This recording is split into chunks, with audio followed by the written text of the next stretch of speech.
A 5-year-old girl was shivering in pain on the sidewalk of an affluent neighborhood, her skin marked by cruel burns. "She poured hot water on me when I asked for help," she murmured, her eyes brimming with tears. Most people averted their gaze, but a man stopped. A millionaire known for his coldness stepped out of his luxury car, and upon hearing those words, his eyes hardened. What happened next would reveal a secret buried for years and forever change both their destinies. Subscribe to the channel to receive heart-touching stories every day. The morning sun cut through the mirrored glass of the skyscraper like sharp blades, reflecting the coldness that inhabited the office on the 40th floor. The millionaire adjusted the cuff of his Italian shirt as he surveyed the city below, a tapestry of concrete and ambition that he had helped to build. His eyes were two fragments of polar ice, devoid of the spark that usually shines in those who still believe in human kindness. At 43, he commanded an empire that spanned 3 continents. His hands, always impeccably cared for, had never known manual labor, but they carried the weight of decisions that shaped the destinies of thousands of employees. He was a man who had turned solitude into armor and distrust into a survival strategy. On the mahogany desk, financial reports spread out like soldiers in formation. Numbers, graphs, projections, a language he mastered with the precision of a maestro conducting a symphony of profits. There were no personal photographs, plants, or any vestige of human life in that environment, only the cold reflection of material success. The intercom interrupted his mental calculations. The secretary's voice, always professional and distant, announced the arrival of another investor eager for crumbs of his fortune. He sighed, an almost inaudible sound that revealed the fatigue of someone who had lost the ability to be surprised by human predictability. Meanwhile, on the other side of the city, in the narrow streets where the asphalt gave way to abandonment, a 5-year-old girl awoke on a piece of cardboard soaked by the morning drizzle. Her small body trembled, not only from the cold that penetrated her fragile bones, but also from the pain that throbbed in her injured arms. The blisters on her pink skin told a story of cruelty that no child should know. She had learned that extending her hand was a dangerous gesture, that charity could come accompanied by violence, that even a simple request for help could arouse the ire of those who should protect the most vulnerable. Her eyes, large and dark as wells of sadness, watched the movement of people hurrying along the sidewalk. Each step echoed like a drum announcing her invisibility. For those well-dressed passers-by, she was just another obstacle in the way, a stain on the urban landscape they preferred to ignore. Hunger gnawed at her stomach like a hungry animal, but she had learned to live with this constant companion. Her clothes, a pile of dirty and torn fabrics, barely protected her from the cold of the world. Still, there was something in her eyes that resisted despair, a spark of dignity that even cruelty had not managed to extinguish. She watched an elegant woman approach, carrying bags from an expensive boutique. For a moment, hope bloomed in her chest like a delicate flower. Perhaps today would be different. Perhaps someone would finally see her as more than a nuisance. "Please," she murmured in a hoarse voice, extending her small, injured hand. The word came from her lips like a whispered prayer, bearing an education that contrasted brutally with her condition. The woman stopped, looked down, and frowned. There was disgust in her eyes, a repulsion that cut the girl's heart more deeply than any physical wound. Without a word, the woman quickened her pace, her high-heeled sandals clicking on the ground like little hammers of condemnation. The girl retracted her hand, hugging her knees to her chest.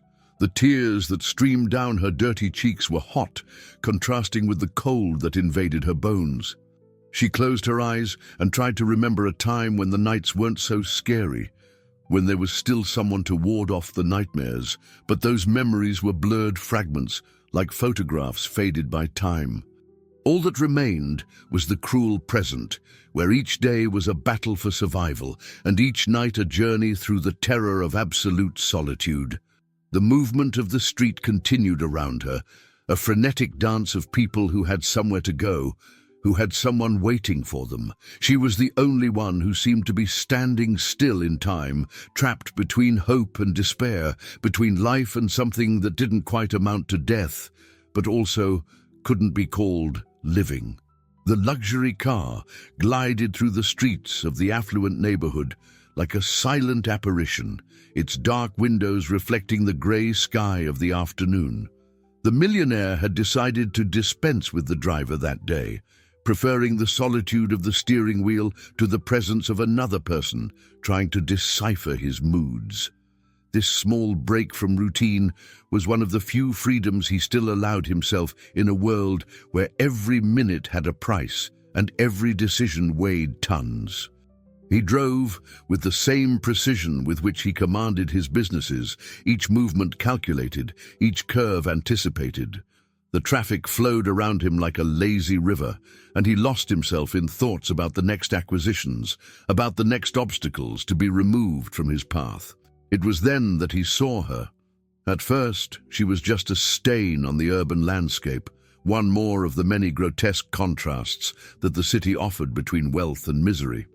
But something made him slow down, something indefinable that pulled his attention like an invisible magnet. The girl was sitting on the polished marble sidewalk, a point of vulnerability amidst the architectural ostentation. Her back was curved in a position that he recognized instinctively, the posture of someone carrying a weight too great for her fragile frame. He stopped the car a few meters ahead and watched from the rearview mirror. There was something in the way she held her arms against her body, as if protecting something precious or hiding something terrible. When she raised her face, he could see the tears that traced clean paths through the dirt on her cheeks. A middle-aged woman was approaching on the sidewalk, carrying designer shopping bags. The millionaire watched the interaction with the distance of someone accustomed to analyzing human behavior in search of strategic advantages. He saw the girl extend her hand, murmur something he couldn't hear, and witness the brutal rejection that followed. But what happened next made his blood run cold. The woman didn't just ignore the child. She stopped, looked around to make sure no one important was watching, and then whispered something to the girl, something that made the small shoulders curve even further, that made the already diminutive body seem to shrink until it almost disappeared. The millionaire got out of the car without thinking, his Italian shoes hitting the asphalt with the determination of someone accustomed to having his orders obeyed. He approached slowly, each step measured, his imposing presence casting a shadow over the scene. "She poured hot water on me when I asked for help," the girl murmured, more to herself than to anyone specific. Her words were an echo of pain that reverberated in the air like the sound of a cracked bell. The words hit the millionaire like a punch to the gut. He stopped abruptly, feeling something he had buried long ago begin to stir in his chest. It was as if a rusty lock were being forced open, creaking in protest, but yielding to the inexorable pressure of compassion. He looked at the girl's arms and saw the blisters, the red, irritated skin, the marks of a cruelty that defied his understanding of the world.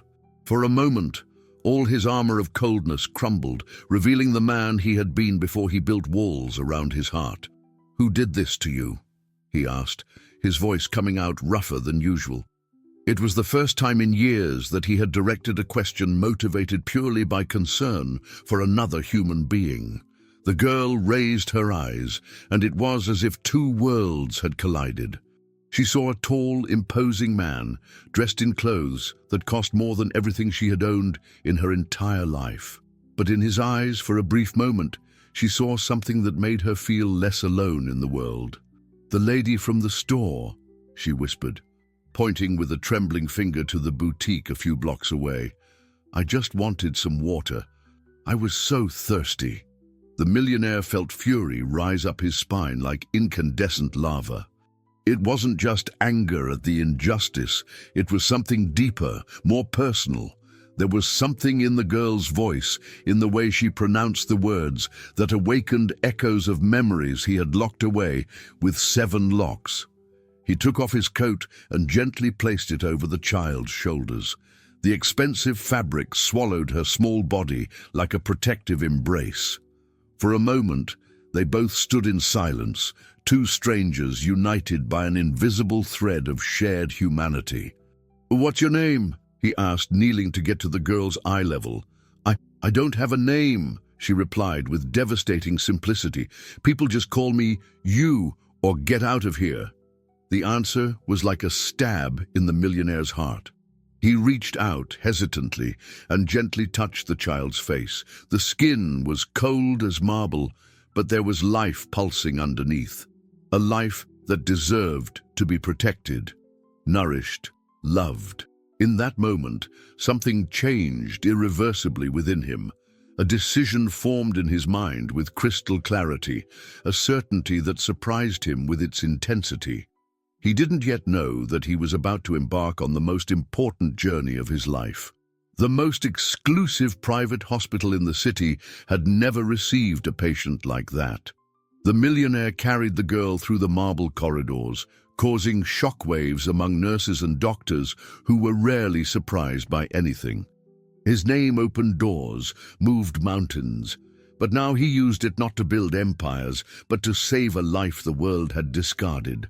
Dr. Henry Santos, the chief physician, was a man accustomed to attending to millionaires' emergencies. Polo accidents, yacht injuries, weekend excesses at resorts. But when he saw the burns on the girl's arms, his professional expression dissolved into genuine horror. "My God," he murmured, examining the injuries with trembling hands. "Who could do such a thing to a child?"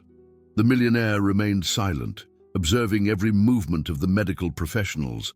There was something hypnotic in the way they worked, a coordinated dance of care and competence that contrasted brutally with the neglect the girl had experienced on the streets. While the doctors were taking care of the injuries, he retreated to the hallway. The white and aseptic walls seemed to close in around him, creating an environment of forced reflection. For the first time in decades, he couldn't think about business, profits, market strategies. His mind was occupied with a single image: the girl's eyes, large and dark, reflecting a pain that went far beyond the physical. The cell phone rang, bringing him back to reality. It was his secretary, the efficient voice cutting through his reverie like a sharp knife.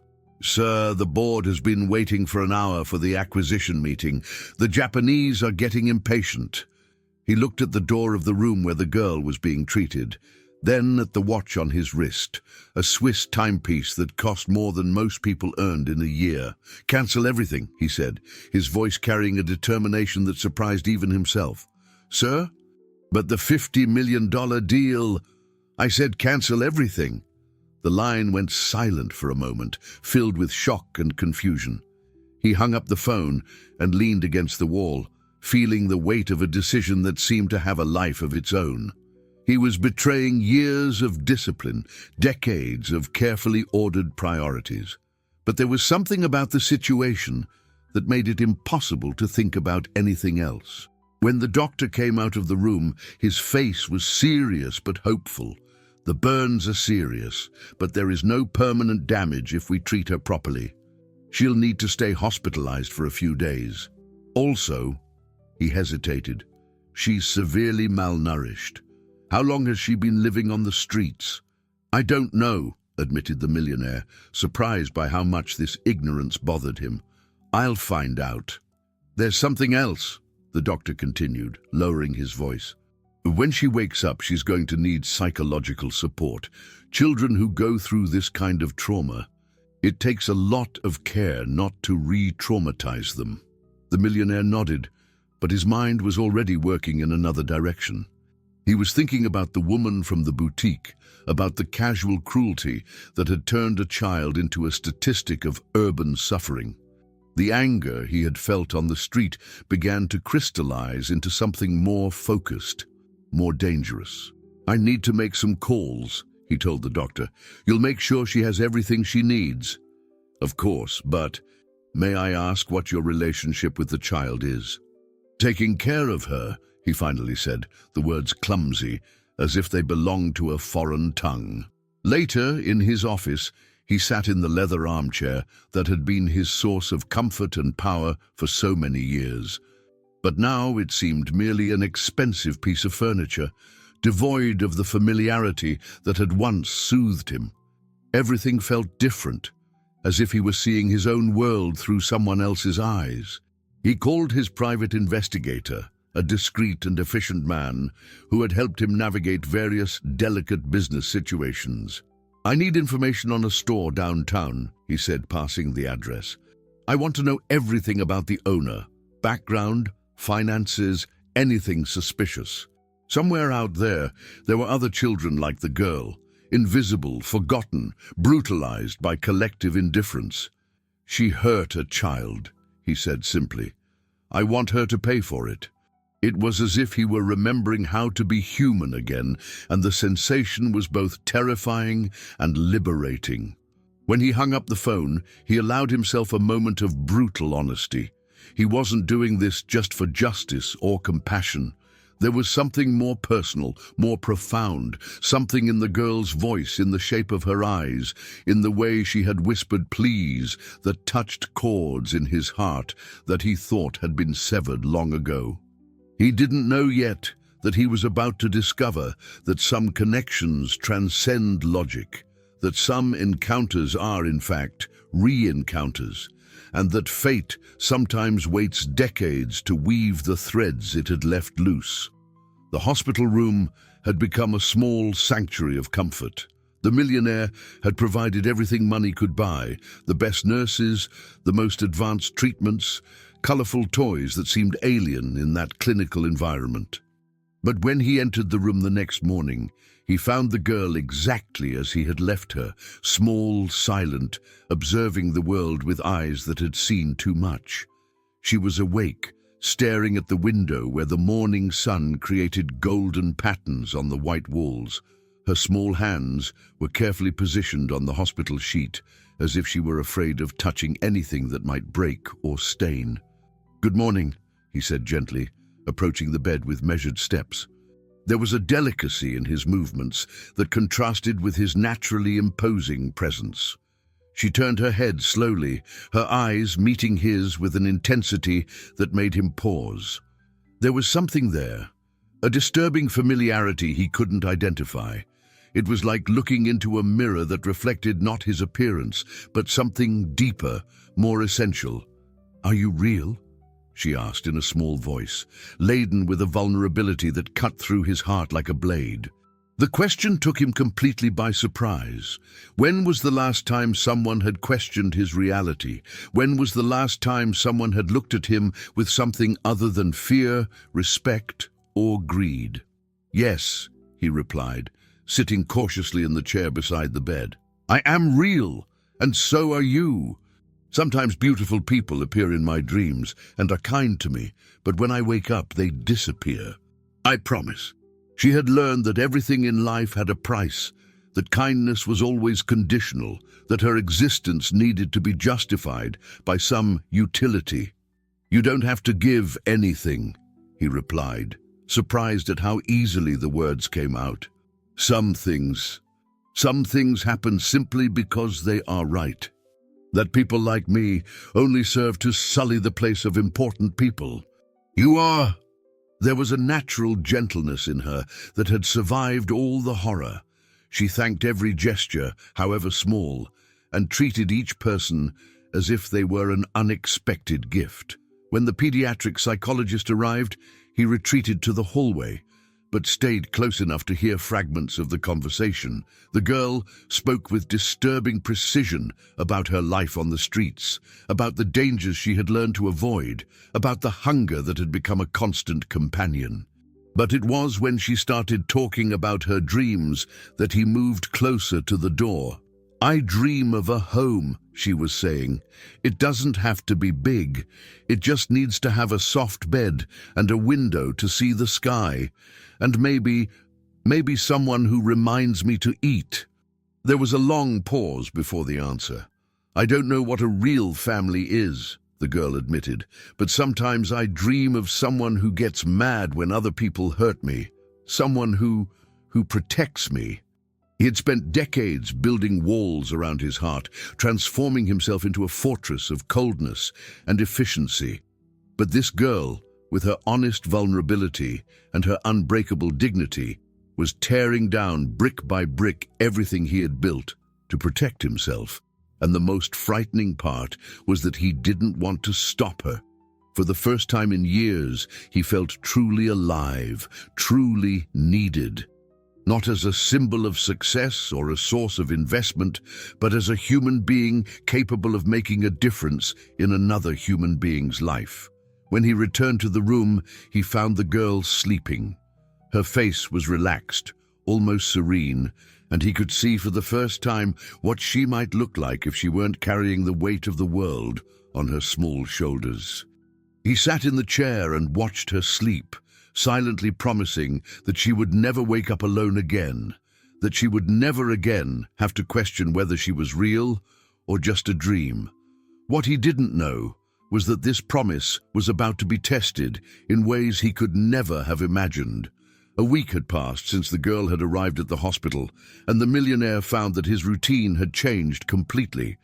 Meetings were postponed, business trips cancelled, and for the first time in his career, he was finding excuses to leave the office in the middle of the afternoon, all to spend a few hours in that hospital room that had become the center of his universe. The girl was recovering physically, the burns were healing well, and she had gained a few precious pounds.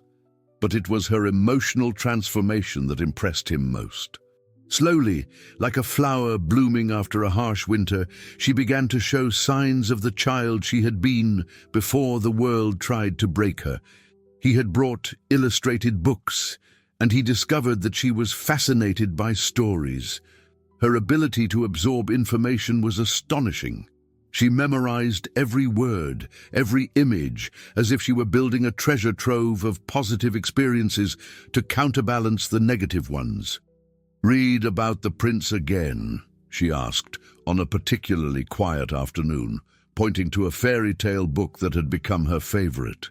He opened the book, adjusting the reading glasses he rarely wore in public. His voice, normally used to command boardrooms and intimidate competitors, became soft and melodious when he told stories. "Once upon a time, there was a prince who lived in a very tall castle," he began, but was interrupted by a question that caught him off guard. "Do real princes live in castles?" she asked, her eyes shining with genuine curiosity. "Some do," he replied. "But castles can be many things. Sometimes it's just a place where you feel safe." He thought of his mansion, dozens of empty rooms, hallways that echoed with the sound of his own solitude, windows that offered magnificent views of a world he observed, but in which he never truly participated. "I have a large house," he said carefully, "but I don't know if it's a real castle. I think a real castle needs warmth, warmth like a hug." How could a 5-year-old articulate with such precision something he had taken decades to understand? "Yes," he admitted, his voice barely a whisper, "many times." Marina Oliveira was a woman in her 50s, with graying hair and tired eyes that had seen many tragedies over the years. She carried a thick folder full of documents and the expression of someone who had learned not to get too attached to the cases that crossed her desk.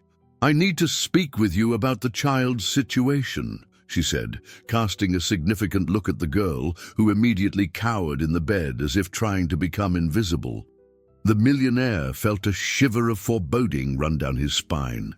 There was something in the woman's posture that suggested complications, bureaucracy, obstacles he hadn't anticipated. "You can speak here," he said, instinctively positioning himself between the social worker and the girl's bed. "It would be better if we talked in private," insisted Marina, but her tone had the rigidity of someone accustomed to being obeyed. "I said you can speak here," repeated the millionaire, his voice carrying the authority he normally used to end discussions in boardrooms. Marina sighed, opening the folder with efficient and impersonal movements.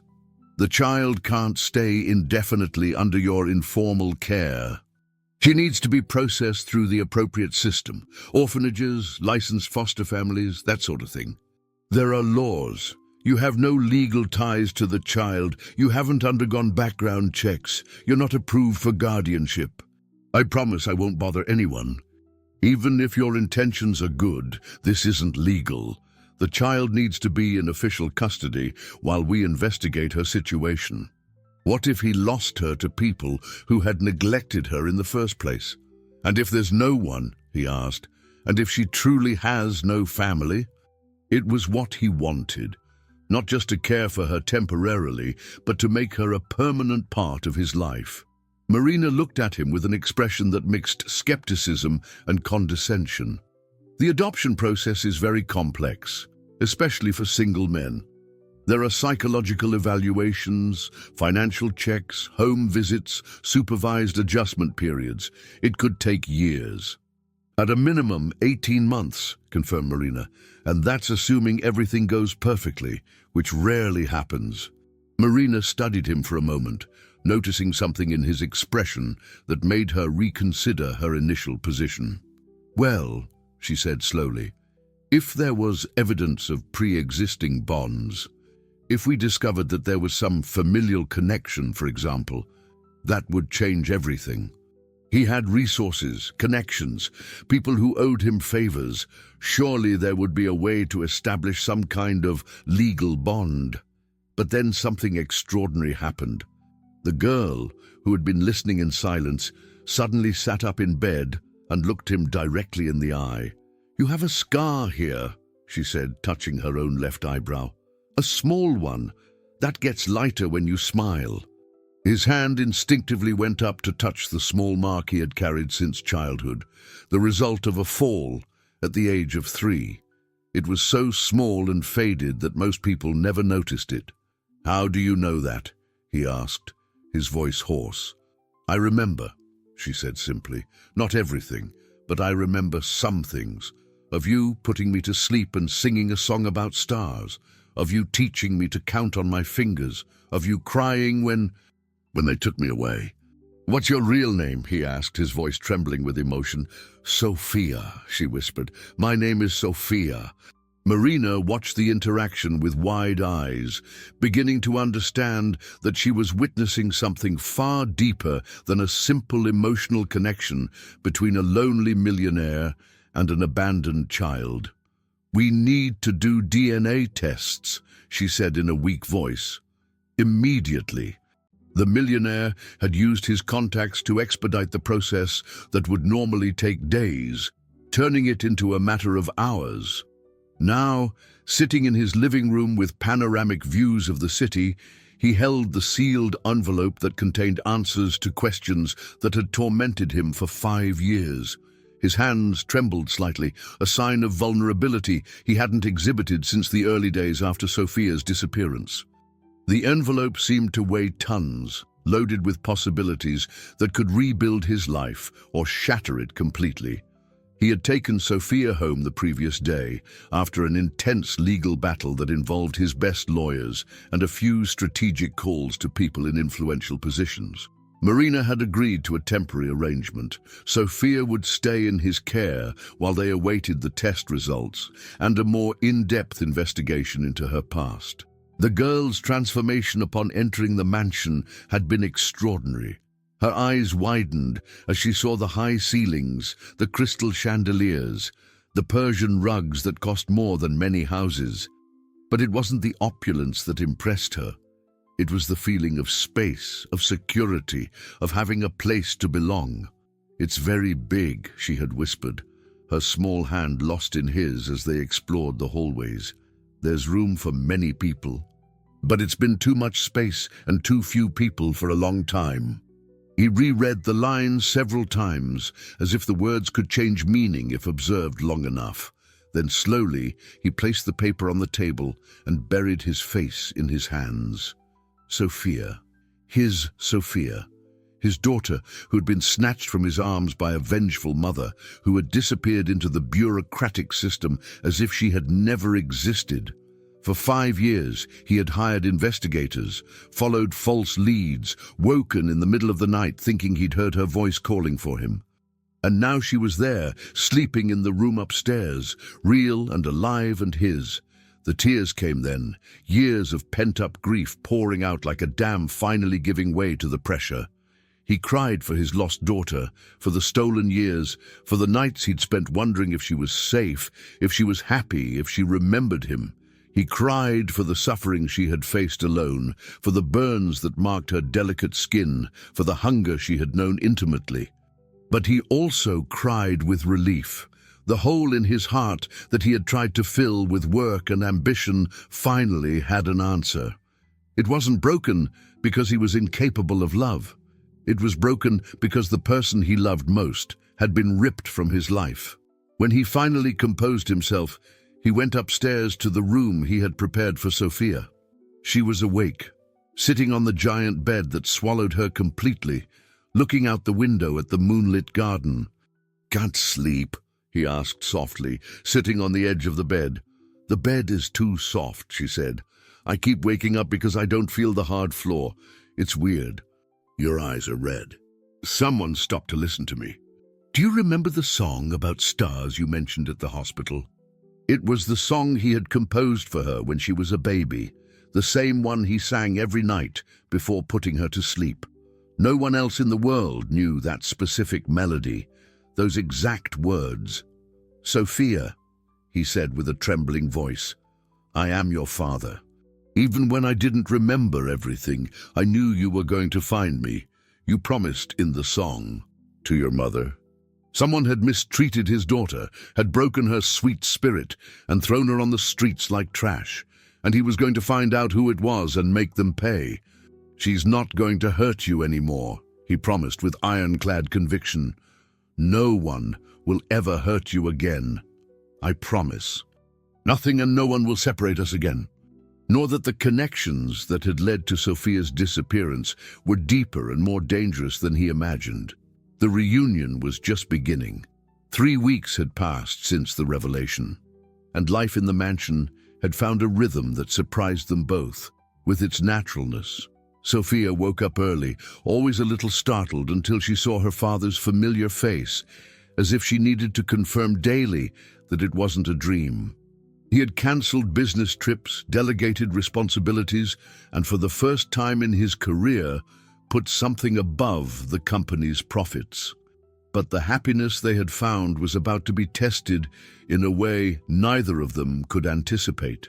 The doorbell rang on a Tuesday morning, interrupting the quiet breakfast they had established as a ritual. Sophia was telling a story about a dream where she and her dad were flying over the city on a magic carpet, her eyes shining with an imagination that had been stifled for so long but was now flourishing in safety. The butler, a discreet man who had served the family for decades, appeared at the dining room door with a worried expression. "Sir, there's a woman at the door. Says she has legal documents and needs to speak about the child. The child's biological mother. No one is going to take you from me, not ever again." In the mansion's hallways, his footsteps echoed like a funeral drum as he went to face what could be the biggest battle of his life. The woman waiting in the foyer was exactly as he'd imagined, a corporate lawyer through and through, with a black suit that looked like armor and an expression that revealed nothing but professional efficiency. Her hair was pulled back in a tight bun, and she held a leather briefcase that probably contained the power to destroy his newfound happiness. "Dr. Fernanda Machado," she introduced herself, extending a hand that he shook only out of politeness. "I represent the interests of Carla Santos in the recovery of her minor daughter. She is now in a position to resume her parental rights." He had found Sophia, discovered that she was his daughter, started to rebuild the life that had been stolen from them, and now the woman who had caused all this pain wanted to take her away again. Sophia was living on the streets, he said with deadly calm. "Burned, malnourished, traumatized. Where was Carla when our daughter was suffering? She had left Sophia in care she believed to be adequate. Any custody you may have now is temporary and unofficial. And more importantly, she paused dramatically, a preliminary court order granting temporary custody to my client while the case is resolved in the courts. You were never listed as the father on the birth certificate, never paid child support, never exercised official parental rights. He had gotten his daughter back only to lose her again to the same corrupt system that had allowed her initial suffering. "Can I see my daughter?" he asked finally, his voice barely a whisper. "Of course, but under supervision and for limited periods until the legal situation is resolved." He ran up the stairs, finding her huddled in the corner of her room, hugging a teddy bear he had bought for her. The housekeeper was trying to console her, but Sophia was inconsolable. "Don't let them take me, Daddy," she sobbed when she saw him. "Please don't let them take me again. I promise I'll be good. I promise I won't be any trouble." How could he explain to a 5-year-old that sometimes adults make decisions that don't make sense, that the system that was supposed to protect her was about to betray her again? "Listen," he said, holding her small face in his hands. "No matter what happens, no matter where you are, I will always love you, and I will fight every day to bring you back home. What if they take me away and you can't find me again? I will never stop looking for you. I will never stop loving you." The war was just beginning. Dawn found the millionaire in his office, surrounded by piles of legal documents and with the phone glued to his ear for hours. He had mobilized his entire legal team, contacted the best family lawyers in the country, and even some international contacts specializing in complex custody cases. He crossed town in a modest apartment that contrasted brutally with the mansion where Sophia had found safety. Carla Santos looked out the window while smoking her 5th cigarette of the night. At 32, she bore the marks of a difficult life. Emotional scars that were reflected in her hunched posture and in the gaze that could never completely fix on anything. She had spent the last 5 years in a private rehabilitation clinic, financed by people who had their own reasons for keeping her away from Sophia. People who were now collecting on the favor, demanding that she get her daughter back, not out of maternal love, but as part of a larger plan that she didn't even fully understand. "Are you sure this is necessary?" she asked the woman sitting in her living room, a shadowy figure who coordinated operations that never appeared in the newspapers. "Do you want to keep getting your monthly allowance?" the woman replied coldly. "Want to keep your apartment, your car, your lifestyle? Then do what you're being asked." "She doesn't even remember me," she murmured. 5 years. She was practically a baby when she had developed a premature emotional maturity, a direct result of her years of survival, which allowed her to understand more than a 5-year-old should. "Daddy," she said in a tired but determined voice, "if they take me away, I'm going to run away and come home." "You're not going to run away because I'm not going to let them take you." Robert Carvalho, the best family lawyer money could buy, a man who had spent 30 years navigating the turbulent waters of the American legal system. "I have good news and bad news," he said bluntly. "The bad news is that the court order is valid and we'll have to comply, at least temporarily. The good news is that I've found some irregularities in the documents that could give us grounds for contestation. Does that mean we can prove neglect? But it won't last long, and I need it to be discreet and fast." 2 men in suits got out, carrying equipment that could easily pass for a salesman's briefcases, but which in reality contained some of the most advanced surveillance devices on the market. In less than 2 hours, they had installed virtually invisible microphones and button-sized cameras in strategic locations in the apartment. Carla was out, at a meeting with her advisors, unaware that every word she uttered in the next 48 hours would be recorded and analyzed. When she returned to the apartment that afternoon, she was clearly agitated. The man accompanying her, a middle-aged man with cold eyes and a smile that never reached his eyes, seemed to be giving detailed instructions. "Remember," he said, his voice being perfectly captured by the hidden microphones. The child needs to learn who's in charge. If she resists, if she cries for her old home, you know what to do. Firm discipline was clearly a euphemism for the abuse that had resulted in the emotional scars that Sophia still carried. But it was the next conversation that revealed the true extent of the conspiracy. "What about the father?" Carla asked. "He'll fight, obviously. Men like him always think they can buy anything, but there are limits to what even money can achieve, especially when there's evidence of inappropriate behavior." He picked up the phone and called Robert. "I need you here now. We have evidence of conspiracy, blackmail, and the planning of false accusations, and I need you to bring a trusted prosecutor." But her drawings weren't the colorful, joyful creations typical of a 5-year-old. They were black and white images of houses separated by vast distances, of small figures lost in vast and threatening landscapes. "What are you drawing, my love?" he asked, sitting beside her on the bed. "It's you and me," she said, pointing to 2 figures on opposite sides of the paper. "I'm trying to find a way back home." The dragons were clever and had dirty tricks, but the daddy had something they didn't. And he always will win, because some things are more important than anything else in the world. But today, he simply held her as she slept, silently promising that she would never again wake up without him nearby.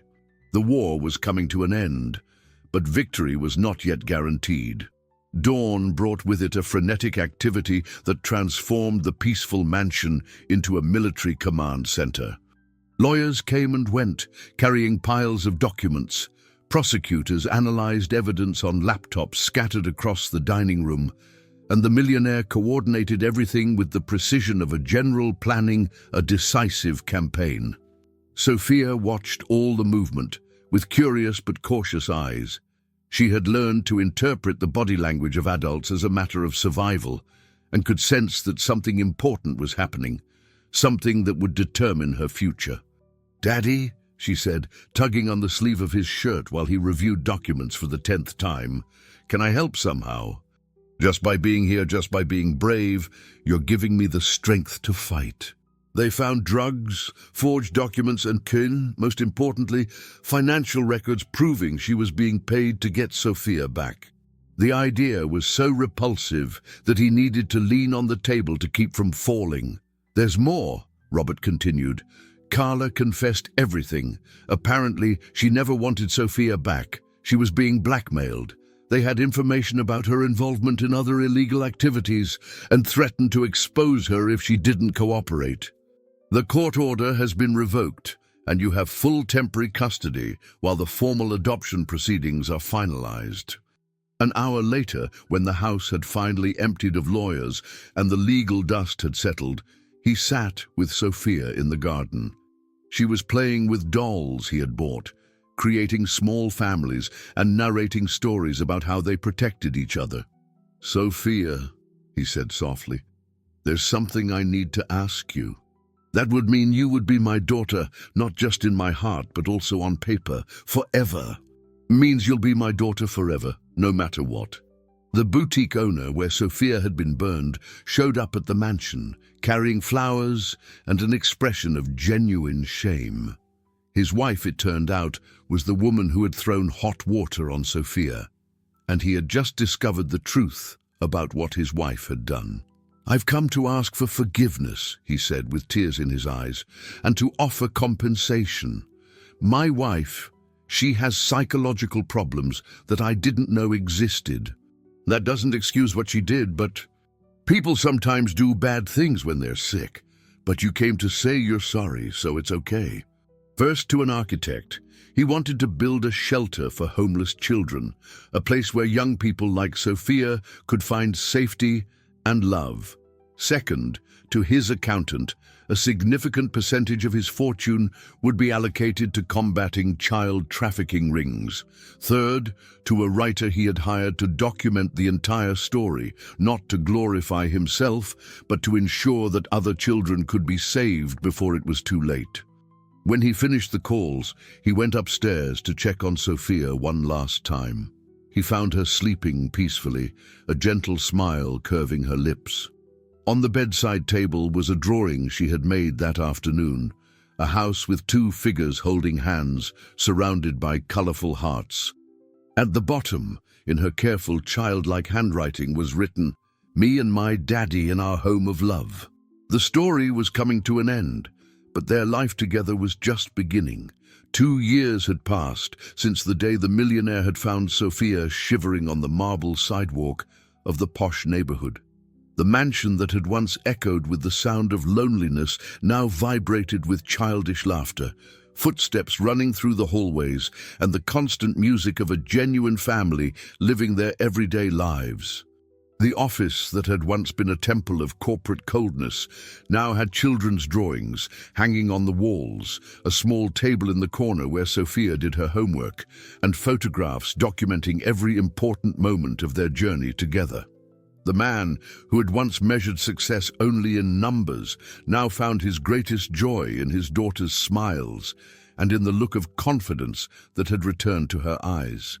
Sophia, now 7 years old, had flourished in ways that neither he nor the therapists who accompanied her could have predicted. She attended a private school where she was known not only for her exceptional intelligence, but for her instinctive kindness to other children who seemed lost or lonely. It was as if she carried an internal radar to identify suffering, a skill developed during her difficult years, but now used to help instead of just survive. On the morning of this special day, the second anniversary of their reunion, she woke up early and ran to her father's room, jumping on the bed with the boundless energy that only children possess. "Daddy! Daddy! Today's the day you found me!" she shouted, her eyes shining with a joy that still surprised him every day.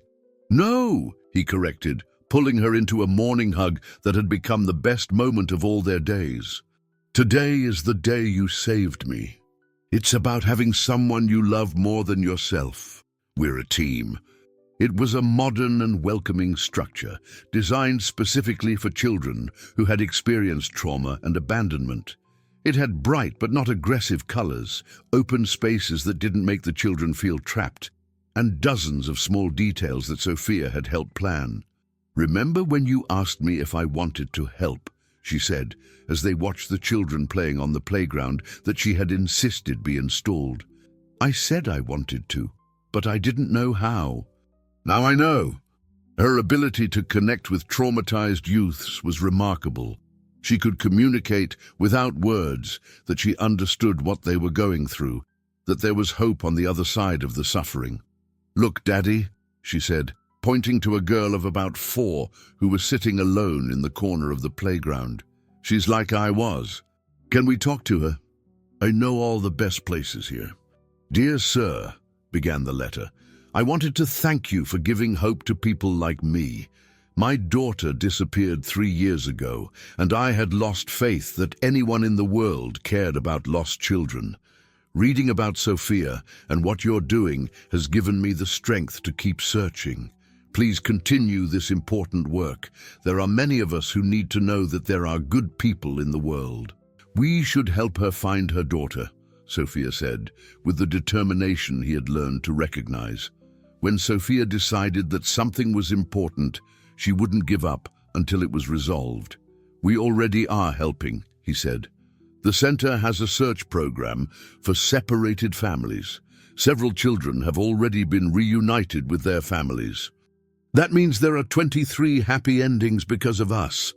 If she was sick when she hurt me, maybe she needs help too. Maybe she's lonely and scared like I was. Not many people could care about someone who hurt them. What did you dream?"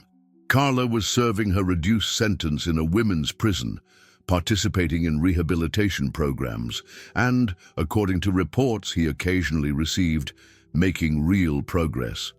He had established a fund to pay for her therapy and education, not for her, but because Sophia deserved to know that even people who had caused pain were being helped to heal. The trafficking ring had been completely dismantled, resulting in the release of dozens of children and the imprisonment of people who profited from child suffering. The case had drawn national attention to the problem of street children, leading to changes in legislation and increased funding for child protection programs. But for him, the statistics and newspaper headlines were secondary to the small daily miracle of having his daughter back, of hearing her laughter echoing through the house, of seeing her drawings evolving from somber images of separation to colorful explosions of familial joy, of witnessing her transformation from a traumatized and distrustful child to a confident and compassionate girl. In the end, he had learned that true wealth is not measured in bank numbers or property, but in moments like this, sitting beside his daughter's bed, listening to her soft breathing, knowing that she was safe and loved, and that she would wake up tomorrow knowing that she wasn't alone in the world. He had started as a millionaire who thought he had everything, but who in reality had nothing of what truly mattered. Now he was a father who had learned that some fortunes cannot be bought. They can only be built one day at a time, with love, patience, and the willingness to put another person's heart before your own. Sophia had saved more than just his ability to love. She had saved his soul. And their story, a story of loss, reunion, healing, and redemption, continued to be written every day, one page of happiness at a time. If this story touched you, subscribe to the channel and activate notifications to receive new stories every day. What would you do in the millionaire's place? Comment below and share this story with someone special.